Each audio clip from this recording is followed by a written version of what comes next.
안녕하십니까. 이번 주 Believe It 프로그래밍 팟캐스트 시청해 주셔서 감사합니다. 이번 주는 주제로 하이록스 유행일 뿐인가 아니면은 오랫동안 남아있을 스포츠의 일부인가에 대해서 얘기 나눠보고 그 다음에 크로스핏에서 가장 흔한 부상은 무엇인가에 대해서 얘기해보고 그리고 더티 버킹 그러니까 좀 안 좋은 음식들을 엄청 많이 먹으면서 몸을 불리는 그런 형식의 다이어트가 좋은지 그리고 빠르게 체중을 감소하는 데 부작용은 있는지에 대해서 이야기 나눠보고 그 다음에 마지막으로 일본 토론 해보도록 하겠습니다. 그래서 일단 하이록스가 저는 그 중국에서 있었을 때 엑스포디언 챔피언십 하면서도 이제 홍콩에서 하이록스를 한다고 계속 해가지고 그러면서 좀 아시아에 많은 기대가 있었던 것 같아요. 그래서 그런 것들을 보면서 좀 뭐 당연히 미국에도 그렇고 2017년도에 시작을 했다고 하네요. 그래서 그렇게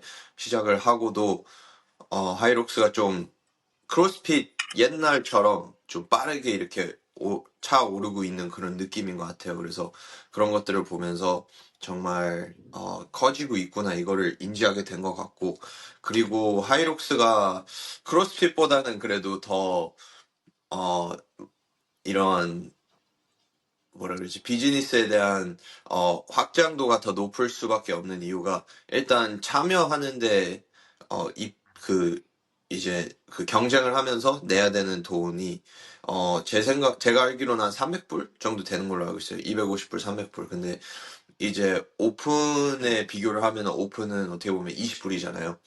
그래서 그리고 하이록스는 이제 히트로 엄청나게 빡빡하게 이렇게 스케줄을 하기 때문에 그 달라스에 있던 것도 6천 명인가 하이록스 회원들 바로 이렇게 하더라고요. 그래서 그런 것들을 들으면은 어떻게 보면 6천 곱하기 300이잖아요.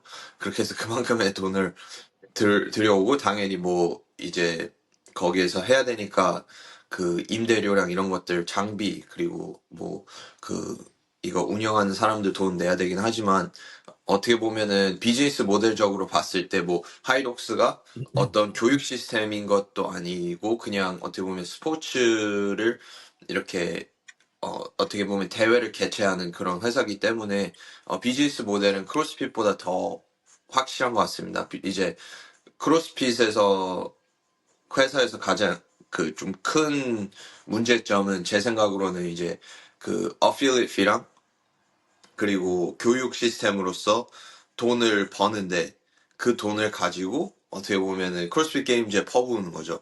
그래서 크로스핏 게임즈는 솔직히 뭐 사람들을 더 건강하게 하는데 상관도 없지만 이제 그런 교육 시스템에 대한 마케팅을 하면서 이제 어떻게 보면은 교육 그 자격증을 파는 거죠. 자격증을 팔고 그리고 이제 기존에 있는 크로스핏 박스들은 어필리에이트 피를 내면서 거기에서 이윤이 들어오는데 정작 그 이윤을 가지고 다시 재투자를 못 하는 거죠. 교육 시스템에. 그 대신에 이제 크로스핏 게임즈랑 세미파이널에 이제 아무래도 투자를 너무 많이 하다 보니까 좀 비즈니스 모델적으로 좀 많은 도전이 있었던 것 같아요. 그래서 그렇게 보면은 하이록스는 만약에 사람들이 지겨워하지 않으면 왜냐면은 형식이 항상 똑같으니까 그 외에는 네, 그냥 계속해서 잘할 수 있지 않을까라는 생각이 들고 있습니다.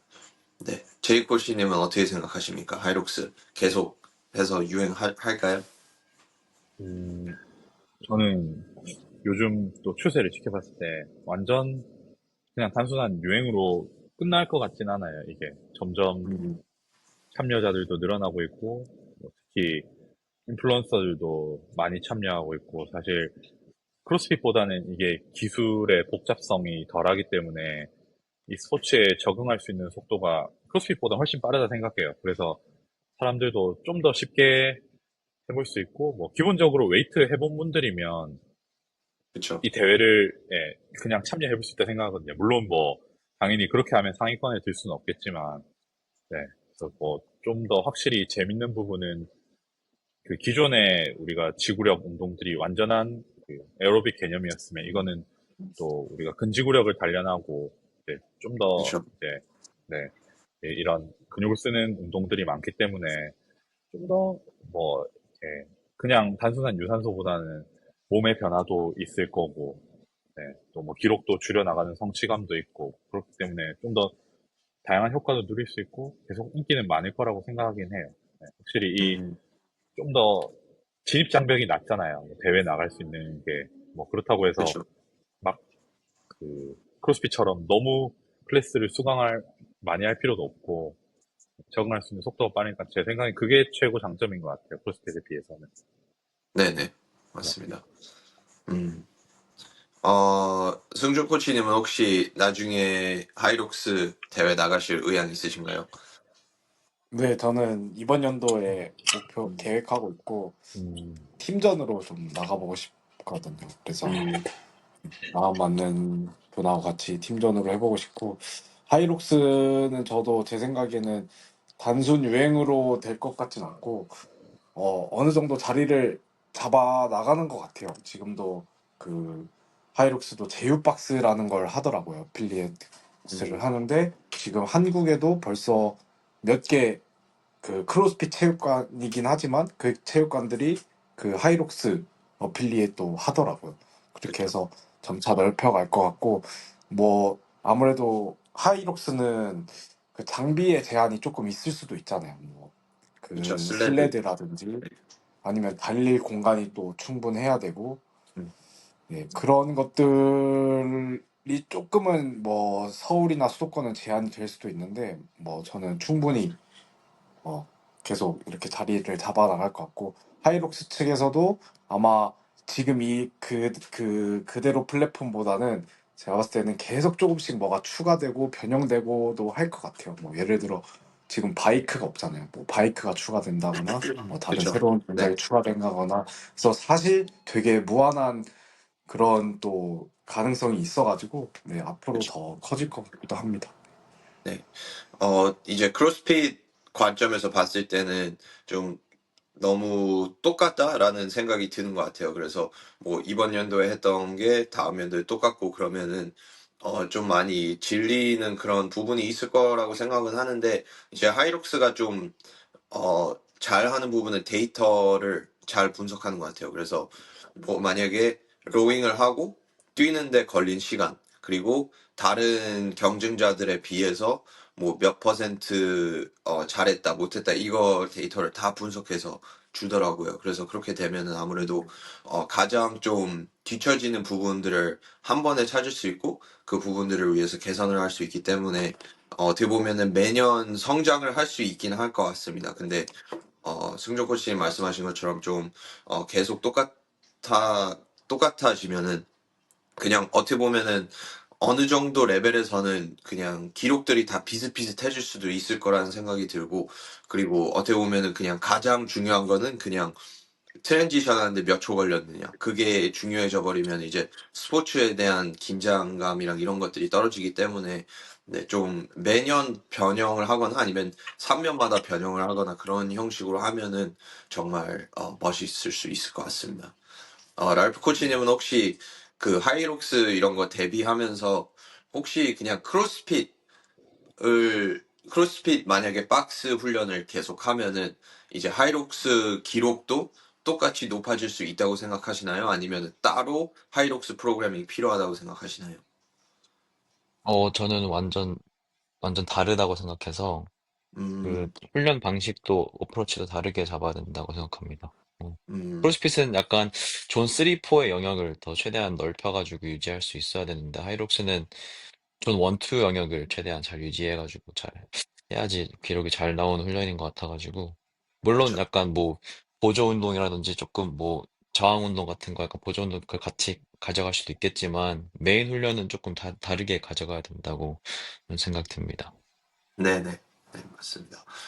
그리고 제가 좀 그 이번에 그 아시아 챔피언십 하면서 승종 코치님도 있었지만 알트라 X 이제 또 개최를 했잖아요. 그런 식으로 제 생각에는 이제 하이록스의 비즈니스 모델을 보고 엄청나게 성장하는 거를 보면은 다른 회사들도 좀 똑같이 그런 대회들을 개최하고 싶어 하는 마음이 생길 것 같아요. 그래서 그런 것들이 이제 더 어떻게 보면은 더 많아지고 거기에 대한 경쟁들이 이렇게 많이 퍼져버리면은 정말 하이록스뿐만이 아니라 엄청나게 많은 부분 엄청 많은 대회들에서 개최를 하면서 아무래도 그런 대회들은 또 걔네들만의 그 이제 뭐 형식이랑 뭐 런이 아닐 수도 있고 아니면은 승록 코치님이 말해주신 것처럼 뭐 바이크일 수도 있고 이렇게 되면은 좀 시즌이 하이록스만이 아니라 이제 하이록스를 하는 사람들이 또 알트라엑스도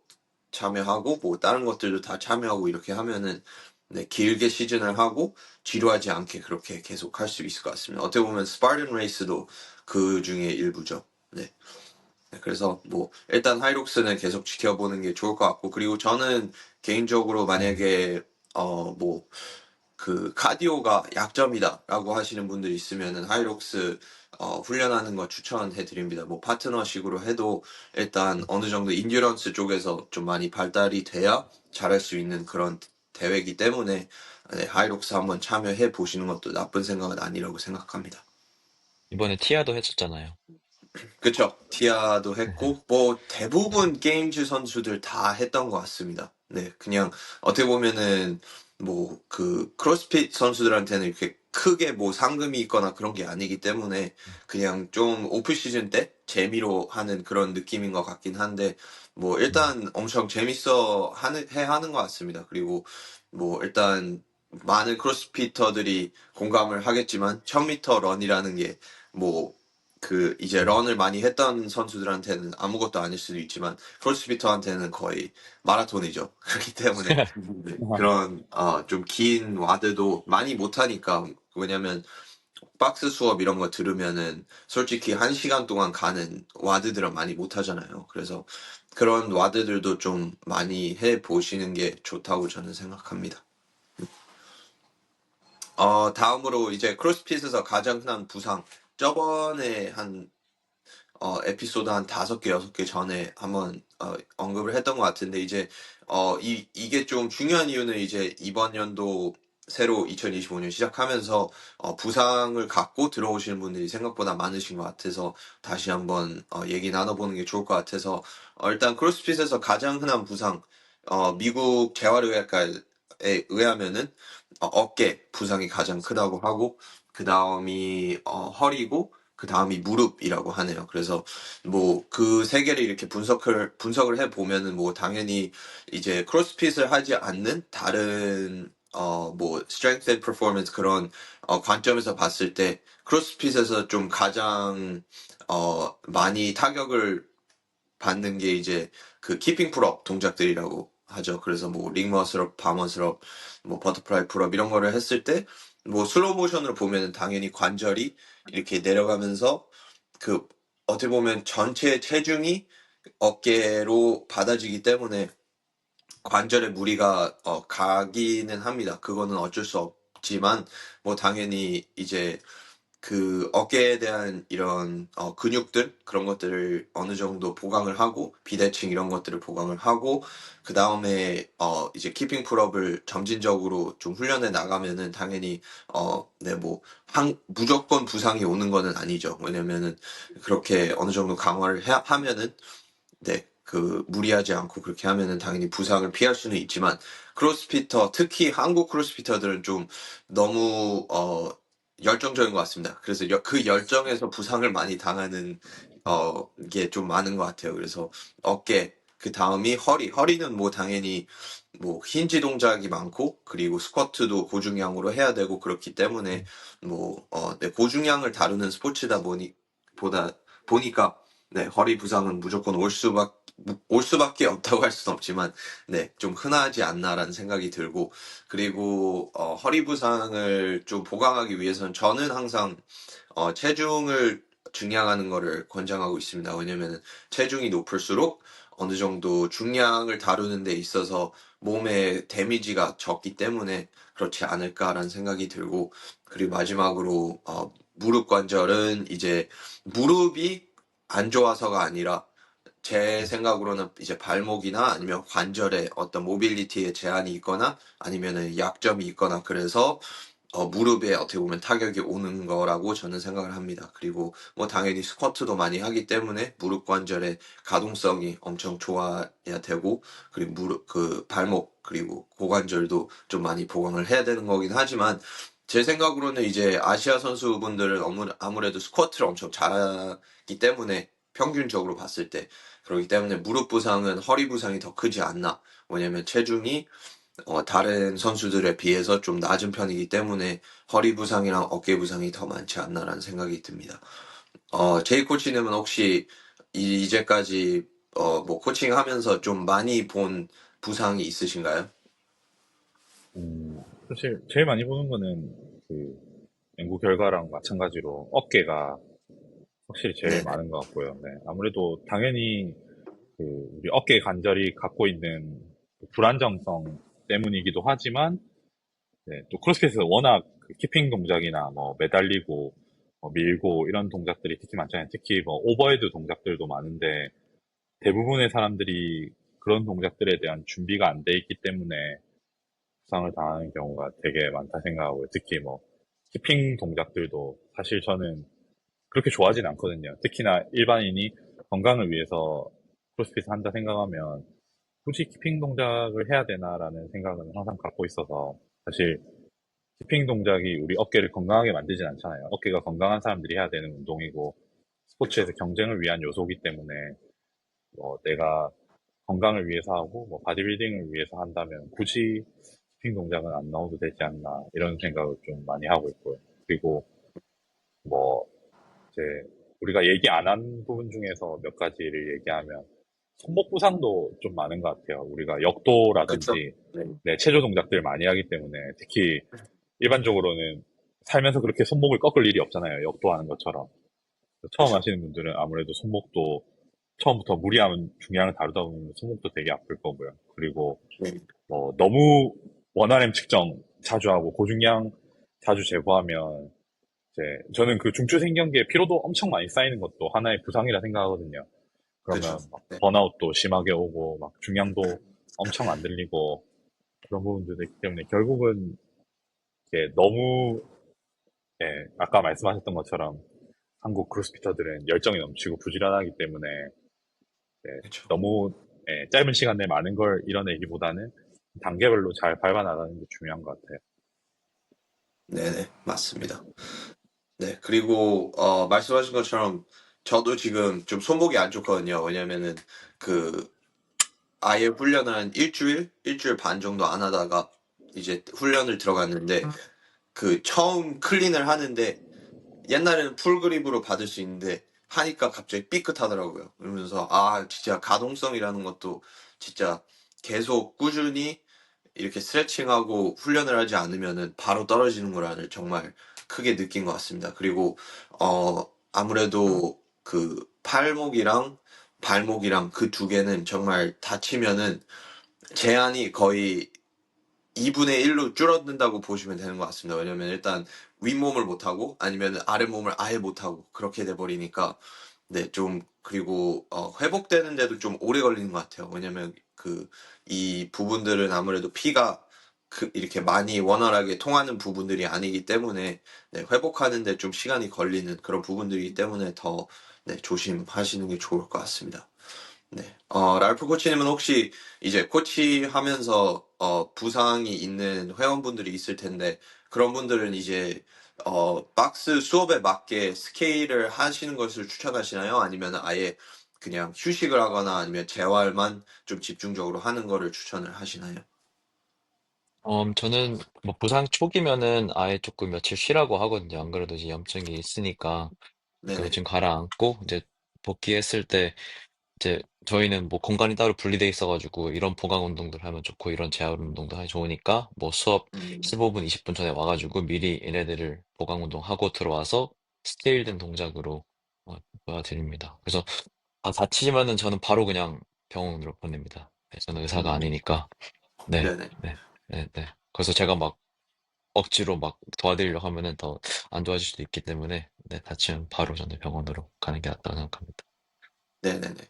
알겠습니다. 그리고 제 생각에는 이제 부상이 오면은 무조건 그 스테로이드 주사로 그 통증을 좀 완화하는 그런 분들이 좀 많이 계시는데 이제 그거는 아무래도 그냥 그 다친 부분에 그냥 통증을 없애기 때문에 정말 그 원인을 찾지 않으면은 계속해서 다시 발생할 수밖에 없기 때문에 네, 아무래도 제 생각에는 그냥 부상이 오면은 그때 뭔가를 잘못해서가 아니라 그 전부터 항상 있었던 비대칭이나 아니면은 음, 약점들이 그냥 조금씩 계속 쌓이면서 부상이 맞아요. 온다고 저는 생각을 합니다. 그렇기 때문에 맞아요. 뭐 음, 지금 건강하시거나 아니면은 부상이 있으시거나 그냥 차이 없이 무조건 네, 한번 몸 비대칭 이런 것들 다 한번 예, 보시는 게 좋지 않을까라는 생각이 들고 이제 크로스핏계에서는 아무래도 펑셔널 핏이 가장 네, 효과적으로 그런 음, 것들을 분석할 수 있지 않나 그렇게 생각이 들고 그리고 뭐 굳이 부상이 왔다고 해서 크로스핏을 확 쉬는 것보다는 이제 음, 그 부상의 부분과 연관이 없는 동작들 중 이제 약점인 부분들이 항상 있을 겁니다. 그래서 그런 부분들을 이제 음, 개선하는 게 좋죠. 그래서 뭐 예를 들어서 맞아요. 어깨에 부상이 왔다면은 인듀런스를 더 잘해야 되니까 뭐 런을 더 많이 하든지 뭐 그런 식으로 네, 보강을 하면은 오히려 부상 때문에 약점 보강이 더 잘 되는 그런 케이스를 음, 많이 보게 되는 것 같습니다. 네. 음, 승종 코치님은 이제 그래도 훈련도 오래 하셨고 경쟁도 오래 하셨으니까 그렇게 하시면서 혹시 좀 어, 회복되기 어려운 아니면은 좀 많이 힘들었던 그런 부상이 있으셨나요? 음, 뭐 물론 최근에 이제 허리로 좀 네네. 고생을 많이 하긴 했는데 이 허리 부상이 참 신기한 게 뭐냐면은 딱 당했을 때는 진짜 아무것도 못할 것 같고 걷지도 못하잖아요. 그쵸. 누워 있을 것만 같고 스테로이드 주사 없이는 뭐 아무것도 못하잖아요. 근데 이게 또 확 아팠다가 확 괜찮아지더라고요, 허리 부상은. 음, 그래서 그런 것 때문에 좀 많이 방심을 해서 계속 재발을 하는 것 같기도 해요, 허리 부상은.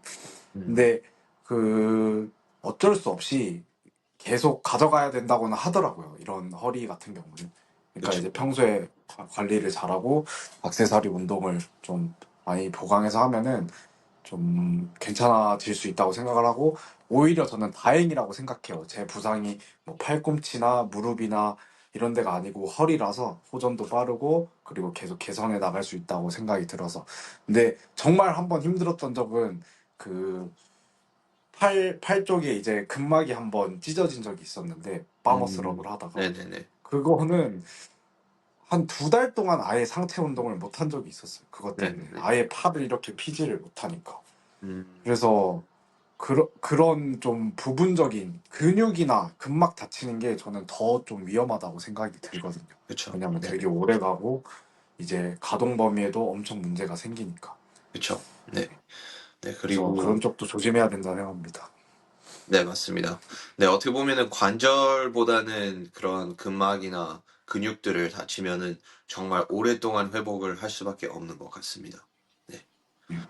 네, 알겠습니다. 그리고, 그러면은 마지막으로, 저희 주제 중에 이제 더티 벌킹, 이제 2025년도에 그 새해 다짐을 하시면서 뭐 다이어트를 확 하자 아니면은 뭐 벌킹을 좀 제대로 하자 그렇게 하시는 분들이 있고 뭐 저도 지금 개인적으로 벌킹을 하고 싶어서 그런 네, 그런 목표들이 있긴 한데 이제 더티 벌킹을 하면서 좀 부작용들이 많을 수 있죠. 그래서 이제 더티 벌킹이라는 거는 그 뭐 어떤 퀄리티의 음식에 대한 그런 것들을 따지지 않고 그냥 무조건 칼로리를 채워서 어느 정도 네, 체중을 올리는 그런 형식을 말하죠. 그래서 어떻게 보면 더티 벌킹은 이제 보디빌딩에서 많이 사용을 하죠. 왜냐면 거기에서는 뭐 카디오나 그런 퍼포먼스에 대해서는 많이 상관이 없고 그것보다는 이제 몸을 불려서 그거를 근육으로 전환하는 그 시스템을 키우는 게 가장 중요하기 때문에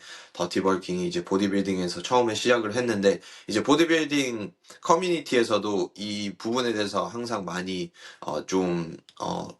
네, 이렇게 토론을 하는 것 같아요. 근데 제 생각으로는 이제 더티 벌킹이 지금 단기적으로는 좀 도움이 될 수 있다고 생각을 하고, 그리고 현실적으로 정말 지방이 더 많을수록 근육 형상에 도움이 되는 거는 뭐, 연구 결과가 있기 때문에 그거는 어떻게 보면은 네, 맞는 거라고 생각은 하지만 이제 뭐 매일 롯데리아를 간다든지 아니면은 튀김 음식을 계속 먹는다든지 그런 식으로 하면은 특히 크로스핏에서는 좀 퍼포먼스에 대해서 지장이 너무 클 수 있고 그러면서 몸에 붓기가 좀 많이 생길 수 있고 그리고 오히려 부상 이런 것들에 대해서 더 좀 확률이 높아지기 때문에 더티 벌킹보다는 이제 조금씩 점진적으로 1년 내내를 바라보고 조금씩 이렇게 불려 나가는 게 더 중요하지 않나라는 생각이 들고 그리고 최근에 이제 체중을 증량하는 법에 대해서 제가 포스트를 한 적이 있어요. 그래서 거기에서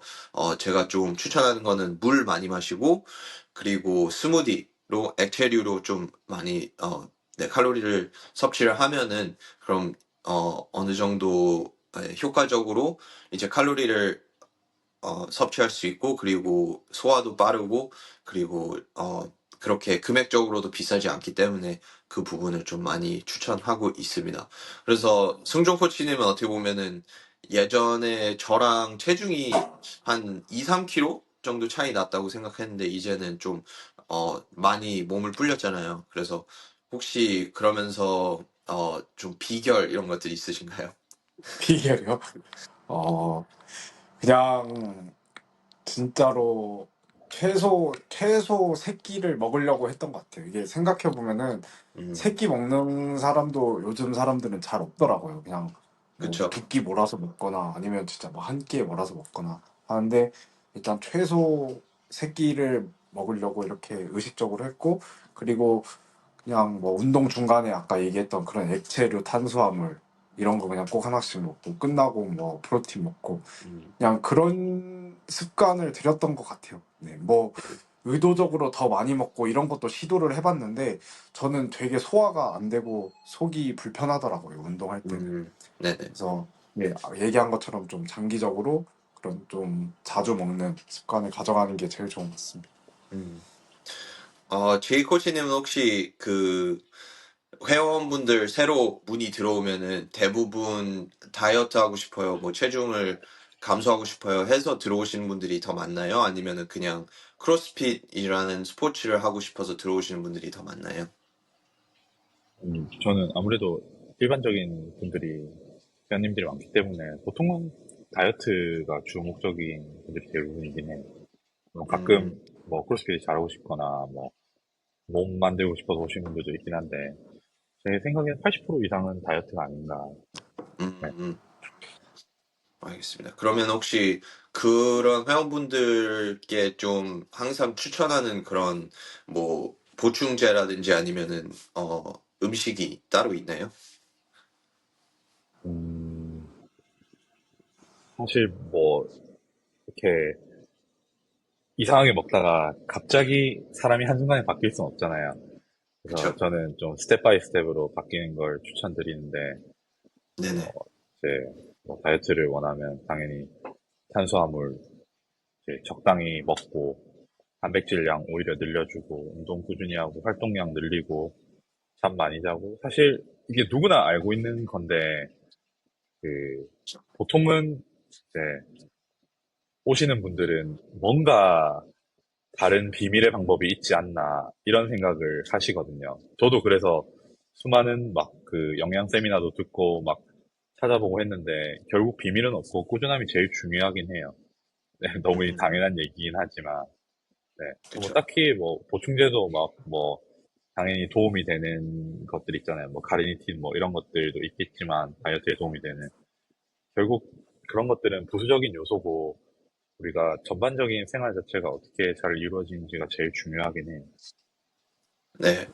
네, 맞습니다. 그래서 어떻게 보면은 음식도 중요하지만 말씀하신 것처럼 수면도 엄청 크게 좀 지장이 있는 것 같아요. 그래서 저번에 그 크로스핏 코치 하면서 정말 운동량도 엄청 많고 그리고 음식도 엄청 깔끔하게 먹는데 체중 감소가 안 되시는 분이 한 명 있었어요.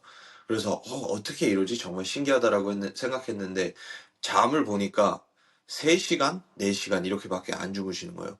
그러니까 어떻게 보면은 그렇게 되면은 음, 몸이 항상 생존을 하고 싶어 하기 때문에 모든 음식을 무조건 지방으로 변환을 하려는 그런 시스템이 더 발달이 되는 것 같아요. 그래서 네, 잠도 엄청나게 중요하고 그리고 물도 많이 마시면은 마실수록 소화에 많이 도움이 되기 때문에 당연히 도움이 되죠. 네. 랄프 코치님은 혹시 그 더티 벌킹 아니면은 체중을 감소하는데 어, 좀 해보신 적이 있으신가요? 그렇게? 더티버킹은 해본 적 없고, 저는 그 체중 감소를 제가 고등학교 때 레슬링을 했어서, 아, 네, 그럼 전문적으로 하실 수. 정말 네. 극단적으로, 저는 일주일에 한 번마다 시합이 있었기 때문에, 음, 이제 저희는 이제 체급을 맞추려고, 이제 뭐, 이틀 전부터 아예 밤약을 줄이고, 그리고 이제 시합 개최하는 날 하루 전부터 아예 물도 안 마시고 밥도 안 먹었습니다. 그래서 전날까지 연습을 하고, 또 그것도 사우나복 입고, 네, 네네. 연습하고, 땀을 다 흘렸는데도 물도 안 마시고, 그날 밤에 또 사우나복 입고, 사우나 들어가가지고, 계속 땀 흘리고 왔다 갔다 해가지고, 한 평균적으로 레슬링 선수 하면은 5kg 정도는 빼는 것 같아요, 하루 만에. 5kg면은 정말 고맙죠. 막, 정말 저 UFC 파이터들 보면은 진짜 10kg까지 빼는 사람도 있고, 네네네. 정말 이게 사람이 하면 안 될 짓이라서, 그쵸. 네, 진짜로, 예, 저건 추천드리지 않습니다. 막 그렇게 많이 빼면은 막 진짜 눈앞이 컴컴해지고 그래서, 네, 네네. 지금 절대로, 네, 네, 네. 옛날 한 10년 전만 해도 레슬링에서 그렇게 해도 뭐 아무런 말 없었는데 요즘은 좀 그런 것들에 제한이 있어요. 그래서 뭐 몇 킬로 이상 뺄 수 없다 이런 식으로 돼 있고 뭐 특히 맞아요, 어, 맞아요. 네. 고등학교에는 좀 아무래도 성장을 해야 되기 때문에 네, 좀 네, 그거에 중요하기 때문에 네. 네. 그렇게 극단적으로 하는 건 좋지 않죠. 저희 학교에도 1년마다 그 협회에서 사람이 와가지고, 저희 학생들 다 키랑 체지방률 다 재가지고, 너는 여기까지 빼라. 막 그게 다 있었거든요. 네네네. 네, 여기 밑으로는 이제, 아예 우리가 너는 여기 밑에 체급은 허락해줄 수 없다. 네, 다 이렇게 다 네네. 가이드라인을 다 주긴 했습니다. 네. 음. 네, 저는 정말 그냥 이제 크로스피터들 많이 만나보면서 백그라운드가 레슬링 했던 선수들을 보면은 정말 다 일관적으로 훌륭한 게 멘탈인 것 같습니다.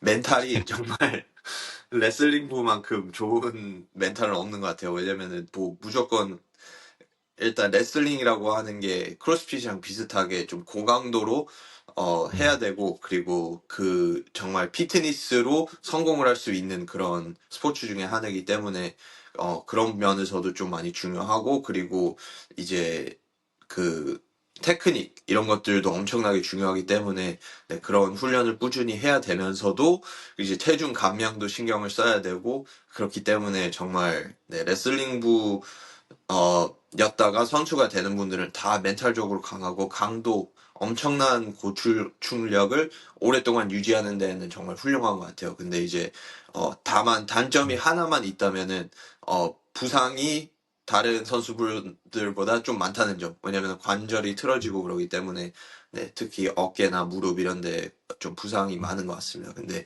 네, 저는 레슬링부 보면 항상 좀 리스펙 있습니다. 음. 네. 그러면은, 레슬링에서, 네. 네네네. 말씀하시죠. 레슬링에서 이런 약간 뭐라고 해야 되지? 엄청 유명한 말이 있어요. 영어로 뭐, once you've wrestled, everything else in life is easy. 레슬링 한 번 했으면은, 인생 나머지 모든 것이 다 쉬워진다. 그런 말이 있어가지고. 어, 네, 진짜로. 근데 다 추천드립니다. 진짜 재밌습니다. 네. 저도 그 오프 시즌 때 좀 다른 취미를 찾고 싶어서 그런 것들을 많이 연구하면서 저는 주짓수랑 레슬링 정말 해보고 싶긴 한데 일단 부상에 대한 그런 두려움이 음, 있어서 아직 들어가지 못한 것 같아요. 근데 음, 그렇게 생각을 하면서 정말 좀 웃긴 게 크로스피터라는 선수는 만약에 길싸움이 일어나는 상황에 있으면은 도망가는 데는 엄청나게 효과적으로 도망갈 수 있는데 싸우질 못해요. 그렇죠? 근육은 있다고 해서 뭐 어, 펀치를 잘 날리고 뭐 킥을 잘할 수 있고 그런 게 없기 때문에 뭐 무조건 울타리 넘고 뭐 이런 거는 엄청 잘할 수 있어요. 근데 사다리 타고, 네, 근데 줄 싸울 수가 타고. 없기 때문에 그래서 네, 그런 단점이 있는 것 같습니다. 뭐 태권도 한국에서 많이 하시는 분들도 있긴 하지만 네, 그래서 그런 부분 때문에 아마 저는 모빌리티도 중요하기 때문에 태권도로 음. 들어가지 않을까라는 생각이 있습니다. 음. 네. 그러면은 이제 그 저번 에피소드에는 못했지만 이번에는 이제 1분 토론 다시 한번 실행해 보도록 하겠습니다. 혹시 그 지금 가민 아니면 애플워치 사용하고 계시는 분 있으신가요? 저 저는 가민 애플, 쓰고 있어요. 승종이 형은 가민, 애플코치님 애플코치. 제이코치님은 주로 뭐 사용하세요? 심박수 이런 거 잴 때? 저는 사용 안 합니다. 알겠습니다. 네. 그러면은 저는 그 크리스마스 때 애플워치를 받아서 애플워치 지금 사용하면서 뭐 가민도 당연히 익숙하고 그리고 웁도 익숙하긴 합니다. 그래서 그러면은 1분 토론에서는 저랑 랄프 코치님 애플워치 그리고 승종 코치님, 제이 코치님 가민 이렇게 한번 토론을 해보도록 하겠습니다. 어떤 게 더 좋은지에 대해서 한번 토론해 보도록 하겠습니다. 그러면은 랄프 코치님부터 1분 시작하고 그 다음에 승종 코치님 그 다음에 저하고 그 다음에 제이 코치님 마지막 하도록 하겠습니다. 1분 시작하겠습니다.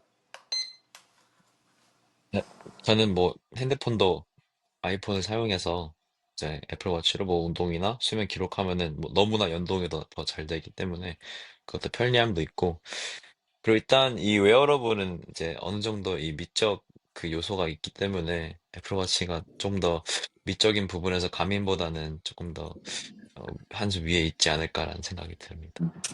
음, 네, 알겠습니다. 그러면 승종 코치님 시작하십시오.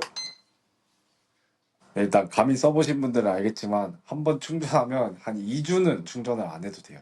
그래서 그건 좋죠. 그런 편리함이 있고 그리고 어 애플워치는 진짜 어떻게 보면 작은 핸드폰이잖아요. 근데 가미는 정말 그냥 스포츠워치. 그래서 다른 방해 요소가 없어서 오로지 그냥 운동하는 데만 딱 사용하기 좋은 것 같습니다. 네.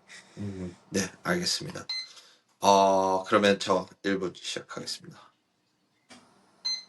저는 뭐 애플워치를 사용하면서 이제 웁도 사용을 해봤고 가민도 사용을 해봤고 하면서 랄프 코치님이 말씀하신 것처럼 미적 그런 요소가 있고 그리고 어떻게 보면은 크로스핏 외에도 이제 수면을 하면서도 그런 분석들이 있고 그리고 저한테는 좀 많이 중요한 게 이제 크로스핏을 시작을 하면서 그 시계 그 이제 스마트 와드라는 그런 어플들이 있는데 그런 것들랑 연동을 할 수 있어서 시계를 보면은 심박수랑 그리고 시간이랑 이런 것들을 다 볼 수 있고 그리고 분석을 하는 데 있어서 더 아무래도 아이폰이랑 연동이 잘 되어 있다 보니까 더 좋지 않나라는 생각이 들고 그리고 뭐 단점이라고 얘기를 하면은 하나는 뭐 이제 캐틀벨 스네치 이런 거 할 때 조심해야 된다는 점 근데 그런 거는 뭐 가민도 동일하죠. 네, 네 그럼 제이 코치님 가민 시작하겠습니다. 사실 가민을 안 써봤거든요. 뭐, 훅 같은 건 써봤는데, 네. 그래도 제가 생각할 때 좋은 거는 아까 승준 코치님 말씀하셨던 것처럼 그런 운동에 집중할 수 있는 환경, 막 중간에 카카오톡이나 이런 것들이 안 오기 때문에 좀 더 집중할 수 있을 거고, 아무래도 운동에 좀 더 집중된 제품이다 보니까 아마 제 생각에는 뭐 안 써봐서 잘 모르겠지만 수영이나 뭐 좀 격한 운동에도 별로 충격에 음, 영향이 네, 없을 거라 생각하거든요. 근데 애플워치는 아무래도 좀 더 소중히 다뤄야 되기 때문에 제한이 있지 않나 이렇게 생각합니다. 네, 네, 네. 알겠습니다. 그 가민 중에 어 엄청 비싼 모델이 있는데 그 모델은 이렇게 그 뭐라 그러지?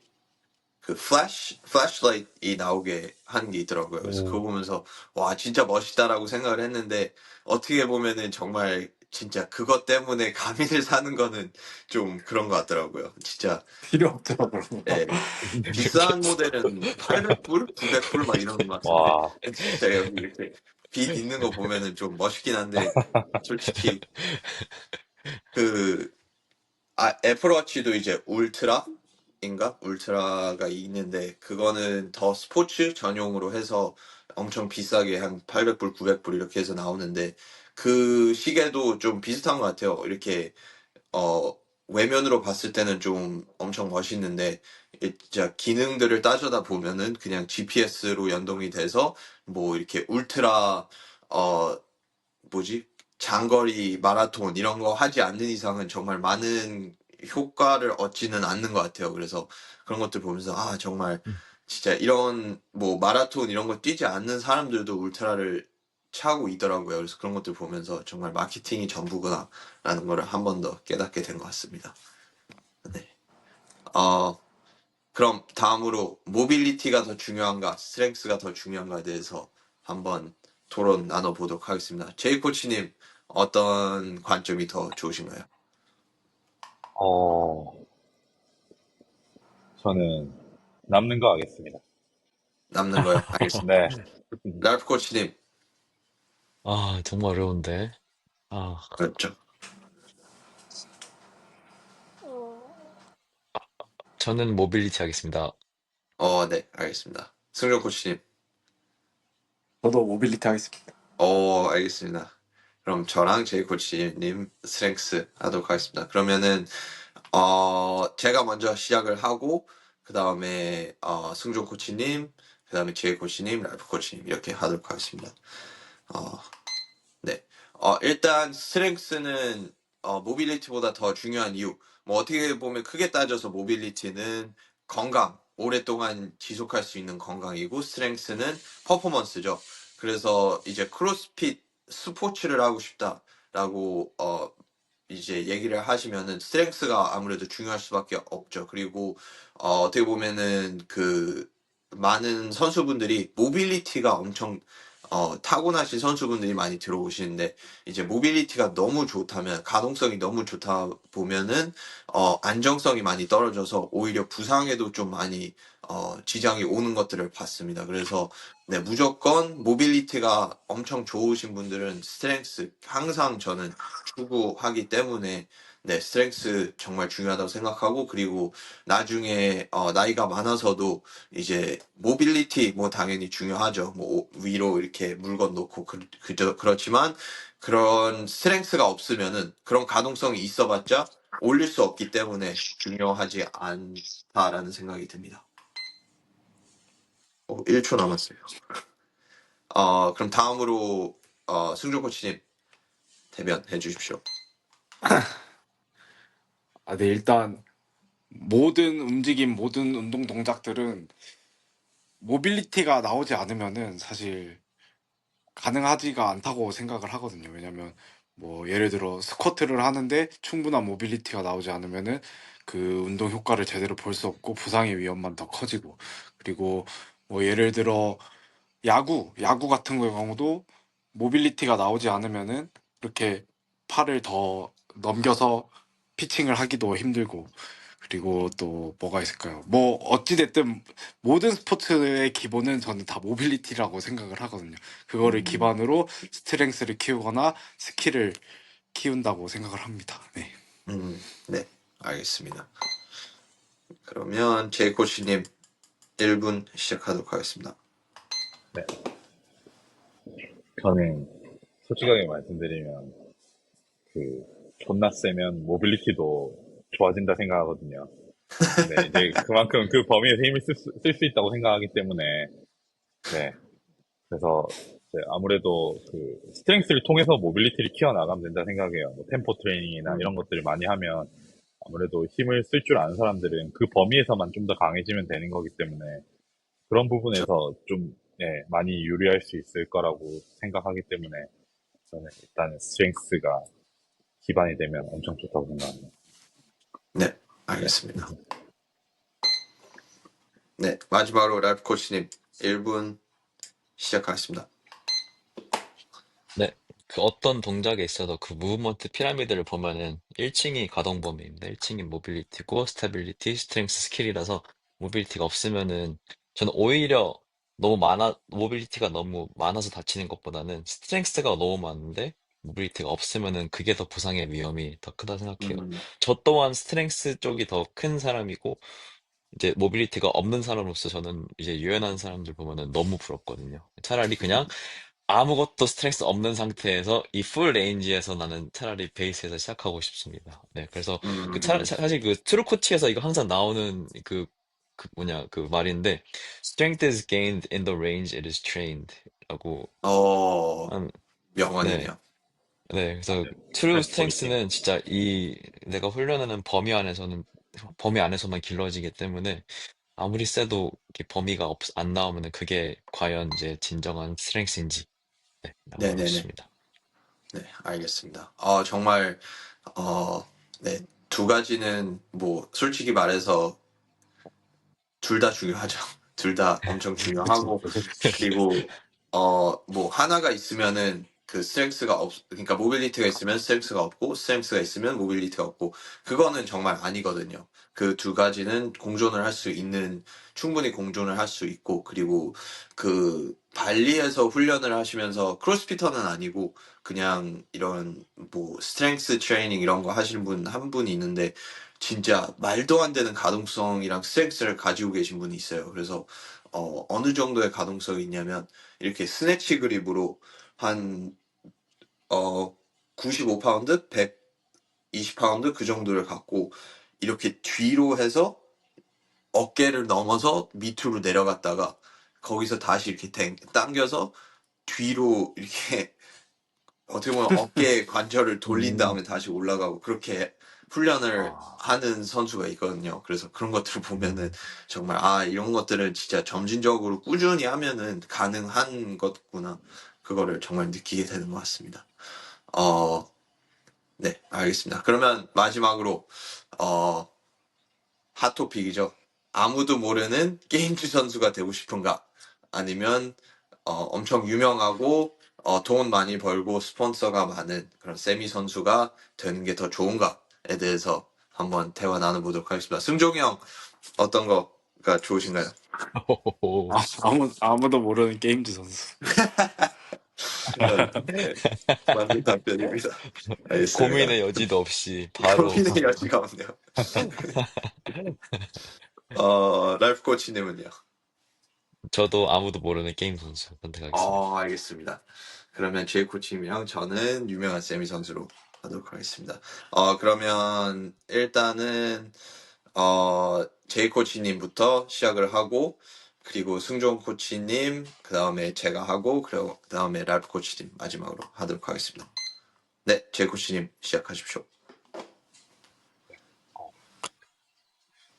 저는 유명한 세미 선수면 아무래도 아무도 모르는 게임즈 선수보다는 좀 더 나은 환경에서 트레이닝 할 수 있다 생각하거든요.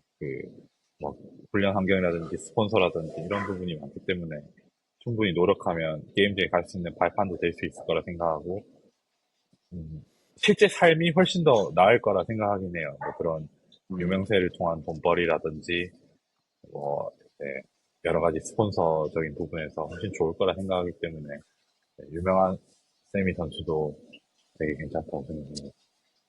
네, 알겠습니다. 네, 그러면 승종 코치님 1분 시작하겠습니다. 뭐 무조건 에슬리테르의 꿈은 뭐 게임즈 선수가 되는 거고, 게임즈 선수라는 자체가 일단 전 세계에서 30등 혹은 40등 안에 드는 거기 때문에 네, 그만한 그런 진짜 어떻게 보면 프라이드라고 해야 되나? 음, 그만한 가치도 정말 없을 것 같습니다. 그리고 이게 웬만한 그 유명한 세미파이널 선수들을 이제 전 세계 등수를 보면은 뭐 사실 40등 안에 들진 않잖아요. 뭐 100등 밖에 있고. 그래서 네, 네, 그냥 안 유명한 게임즈 선수가 되는 게 저는 훨씬 나은 것 같습니다. 네네네, 알겠습니다. 그럼 저 1분 시작하도록 하겠습니다. 이제 미국 팟캐스트에서 들은 얘기인데, 이제 You've already achieved everything that you said will make you happy. 그러니까 당신은 벌써 자신을 행복하게 하겠다고 하는 목표를 이뤘습니다. 라고 하는데 그 뜻은 이제 목표를 갖고 이것만 하면은 정말 행복할 수 있어. 이렇게 생각을 했던 그런 목표가 항상 있었을 겁니다. 그 뭐 대학을 갔거나 아니면은 뭐 시험을 봤거나 뭐 그런 거를 봤을 때 그거를 이루고 나서도 행복이 있을까? 그거는 뭐 게임즈를 간다고 해서 그 행복이 더 커지고 그러진 않는 것 같습니다. 그래서 저는 그 목표 정말 게임즈만 가서 거기만 가면은 정말 행복하겠지가 아니라 그냥 그렇게 게임즈를 위해서 세미를 가든지 게임즈를 가든지 그 프로세스가 더 중요하다고 저는 생각합니다. 네, 그럼 마지막으로 알프 코치님 시작하겠습니다. 네, 저는 뭐 하는 이유부터가 이제 내적으로 내가 내 스스로 정말 잘하고 싶어서인지 아니면은 외적 뭐 유명세를 얻고 싶어인지를 고민해 봤을 때 정말 내가 이 스포츠를 사랑해서 그리고 내가 더 이런 걸 더 이루고 싶어서 이제 하지 않았을까라는 생각으로 아무도 나를 몰라줘도 일단 내가 이루고 싶었던 건 이루는 거니까 그래서 아무도 모르는 게임 선수가 되는 게 더 낫지 않을까 했습니다. 음, 그리고 유명은 다 everyone has their 15 minutes of fame 이지 않습니까? 어차피 음, 다 네, 금방 왔다가 또 다 갈 마련입니다. 유명세 같은 거는. 네네네. 맞습니다. 네. 네, 알겠습니다. 네, 그러면은 여기까지 하도록 하겠습니다. 아, 정말 힘든 주제인 것 같아요. 아무도 모르는 게임즈 선수. 이번에 너무 잘 골랐는데요, 진짜. 네, 아, 이거는 정말 계속 뭐 어떻게 보면은 예, 현실적으로 유명한 세미 선수였다가 게임즈를 가는 게 최적이겠죠. 그래서 그거는 제 생각에는 뭐 불가능한 게 아니고 그리고 그냥 지금 훈련하는 것들에 대해서 솔직하게 이렇게 좀 대화를 포스팅을 하고 그리고 팁들 이런 것들을 공유를 하면서 다른 선수분들께도 이렇게 그런 지식들 이런 것들을 공유하면서 그렇게 해 나가면은 뭐 유명해지기 위해서 하는 건 아니지만 다른 사람들이랑 같이 좀 동기부여를 받으면서 그렇게 훈련을 하면은 오히려 혼자서 정말 어두운 방에서 훈련을 하는 것보다 더 효과적으로 훈련을 할 수 있기 때문에 네, 저는 그게 정말 크로스핏은 커뮤니티잖아요. 그래서 그렇게 커뮤니티를 활용을 해서 그렇게 선수 생활을 하는 게 저는 알맞다고 생각을 합니다. 네, 네, 알겠습니다. 그러면은 팟캐스트는 이번 주 여기까지 하도록 하고 그리고 다음 주에 모두 뵙도록 하겠습니다. 감사합니다. 고맙습니다.